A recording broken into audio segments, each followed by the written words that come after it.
Let's be honest, not everyone walks into a therapist's office and walks out transformed. For some people, therapy feels like a lifeline, but for others, it feels like a dead end. You sit in the room, you talk, you leave, but nothing changes. And then you start wondering, is it me?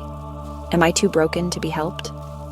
The truth is, if traditional therapy hasn't worked for you, it's not a sign of failure. It's a sign that something's missing. And today we're going to unpack exactly what that is, why therapy doesn't always work for everyone, and what you can do when it doesn't. Therapy, like any treatment, isn't universal. There are dozens of approaches, from cognitive behavioral therapy, CBT, to psychodynamic therapy, to somatic therapies and trauma-focused interventions. But most people are only exposed to one or two styles. And if that one style doesn't match your personality, culture, trauma history, or communication style, therapy can feel more frustrating than healing. Imagine trying to speak Spanish in a room where only French is spoken.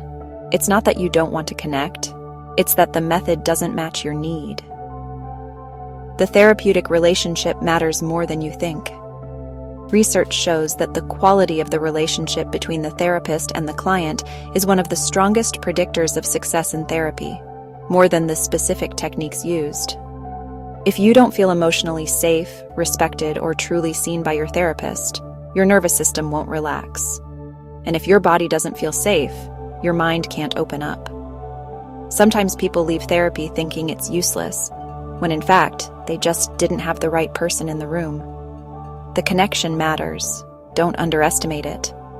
Next, therapy isn't always trauma-informed.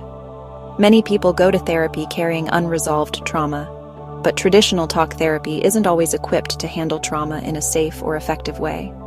Some therapists jump into painful topics too quickly, others stay too surface level, and some people, especially trauma survivors, may dissociate or feel emotionally overwhelmed when asked to retell their experiences without grounding tools in place.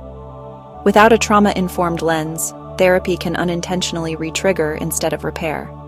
Healing isn't about talking more, it's about feeling safe enough to go deeper, at your own pace.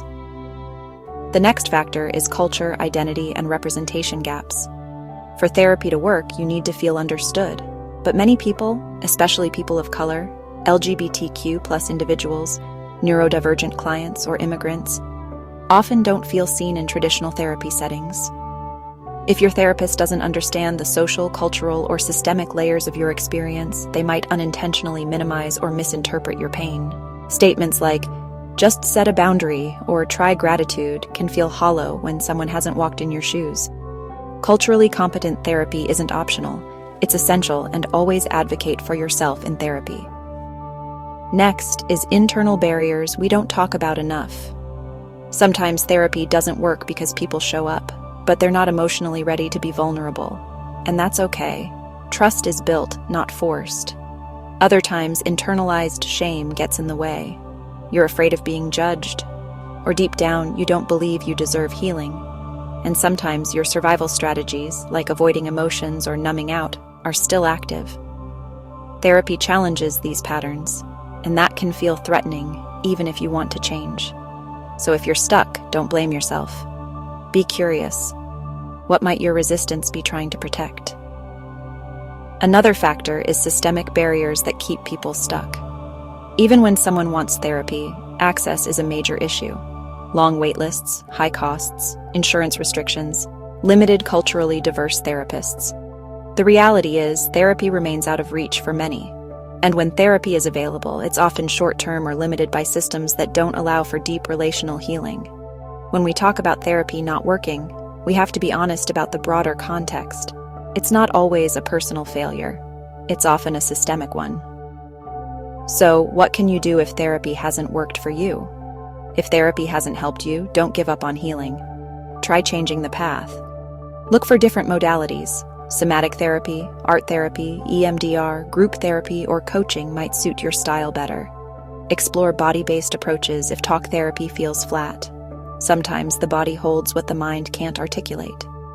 Find a therapist who shares or respects your cultural lens. Therapists who validate your lived experience create space for deeper growth. Take breaks if you need to. Rest is part of the process. And most of all, trust that the right support does exist, even if you haven't found it yet. Therapy doesn't always work the first time, but that doesn't mean you're unhealable. It means healing is personal. It takes the right timing, the right method, and the right person. If you've tried and felt like it led nowhere, I see you. And I want you to know, your story isn't over. There are more ways to heal than you've been shown. Keep looking, keep asking, keep believing that your healing is still possible, because it is.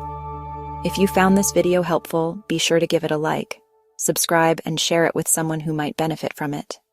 Be sure to check out our other mental health education videos.